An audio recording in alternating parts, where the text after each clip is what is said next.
Good evening प्यारे बच्चों। आज हम कुछ न्यूमेरिकल करते हैं। तो आपके एग्जाम्पल जो फर्स्ट है बुक का, टेक्स्ट बुक का, वो फर्स्ट एग्जाम्पल है आपके पास। Calculate the capacity of earth assuming it's spherical conductor, radius of earth is 6.4 into 10⁻6 metre.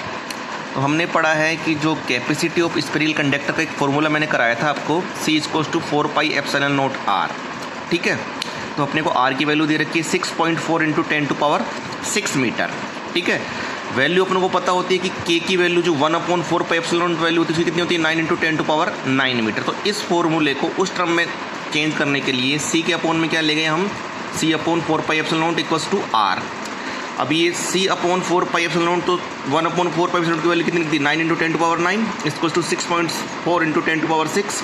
तो C की वैल्यू कितनी आ गई, 6 4 10⁻6 अपॉन में 9 इंटू 10⁻9।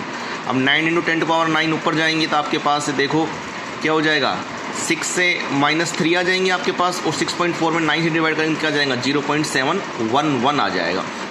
अब इसके पॉइंट अपन और हटाएंगे तो अपने पास क्या आ जाएगा, 10⁻³ और आ जाएगी। तो 10⁻³ एक है और 10⁻³ और आ गई, तो 10⁻6 फैरड, 711 इंटू 10⁻6 फैरड, ये आप क्या बोल सकते हैं, 711 माइक्रो फैरड। अगला जो क्वेश्चन है आपके पास आप देखें, वो है what will be the radius of spherical conductor of capacity 1 farad, can this conductor be place in the your अलमीरा, क्लैरिफाई।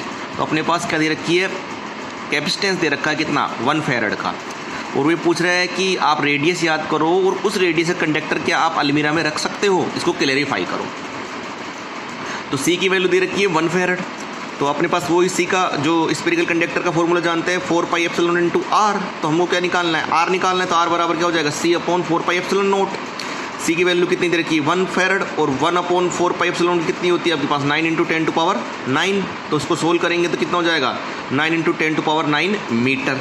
ठीक है, अब ये जो इतनी रेडियस का कंडक्टर होना चाहिए, और अपने पास जो अर्थ की रेडियस होती है वो कितनी होती है, 6.4 इंटू 10⁻6 मीटर। ठीक है, तो कहीं ना कहीं आपके पास जो अर्थ की रेडियस होगी उसका 400 टाइम्स का अपने पास कंडक्टर बनेगा, और उसको अलमीरा में रखना क्या है, इम्पॉसिबल है आपके पास। और थर्ड न्यूमेरिकल है आपके पास, capacity of spherical capacitor in air is 2 picofarad and on being place in any medium it's capacity become 12 picofarad, then what will be the value of dielectric constant of medium. तो कहीं ना कहीं dielectric constant of medium अपने को क्या निकालना है, epsilon r की वैल्यू निकालनी है। हमने पढ़ा capacity of isolated spherical capacitor in air, आपके पास फॉर्मूला क्या पड़ा था, 4πε0r, और मीडियम के लिए फॉर्मूला क्या पड़ा था, 4πε0 इंटू r।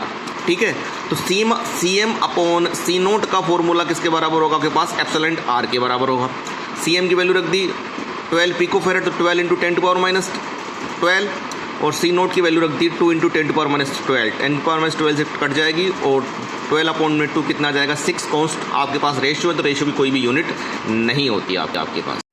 देखिए फोर्थ आपके पास क्वेश्चन है, 2 spherical conductor of charge with same charge and they have different radius.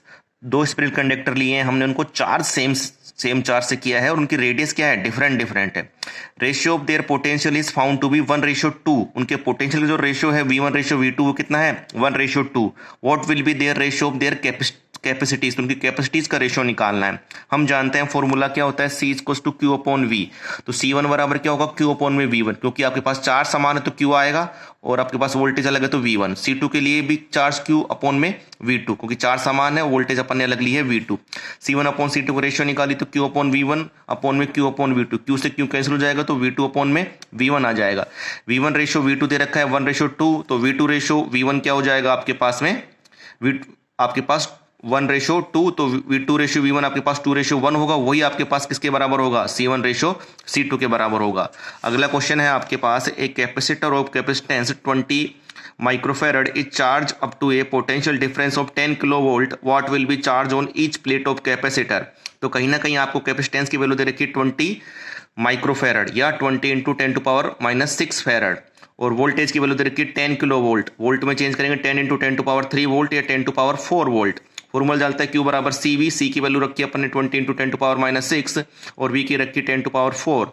Solve करा तो कितना आ गया, 4, तो ये प्लस की, और एक ये 20 की तो 10 टू पावर 5, 10 टू पावर 5 में से 10 टू पावर माइनस 6 गई तो कितनी बची आपके पास 2 इंटू 10 टू पावर माइनस 1 या 2/10 करेंगे तो 0.2 कूलम आ जाएगा क्यू की वैल्यू। 6 क्वेश्चन देखें आप, the ratio of the radius of two spherical conductor is 1:2, then the ratio of their capacitance will be. आपको पता है कि जब स्पेरिकल कंडक्टर मैंने पढ़ाया था तो आपका जो उसका कैपेसिटेंस होता है वो उसकी रेडियस से क्या होता है, प्रोपोर्शनल होता है। तो जो रेशियो उसके कैपेसिटेंस का होगा वही रेशियो उसके किसका होगा आपके पास में, रेडियस का। तो कैपेसिटेंस का रेशियो कितना है 1:2, तो रेडियस का रेशियो भी कितना होगा 1:2। अगला क्वेश्चन देखें आप, the capacitance of a spherical conductor is 1 picofarad, calculate its radius. तो आपको दे रखा है कैपेसिटेंस 1 पिकोफैरड या फिर 1 into 10 to power minus 12 farad. तो रेडियस याद करनी है, तो सी का फॉर्मूला वही आपके पास 4 pi epsilon naught into R. R की वैल्यू क्या हो जाएगी, सी अपॉन में 4 pi epsilon naught. 1/4 pi epsilon naught की वैल्यू क्या होती है 9 इंटू 10 टू पावर 9, और सी की वैल्यू दे रखी है 1 into 10 to power minus 12। 10 to power minus 12 और 10 टू पावर 9 कितना बचा, 10 टू पावर माइनस 3 और 9 into 10 to power minus 3 metre, या फिर इसको कह सकते हैं 9 mm। तो रेडियस की वैल्यू कितनी आ गई, 9 mm आ गई। Thank you.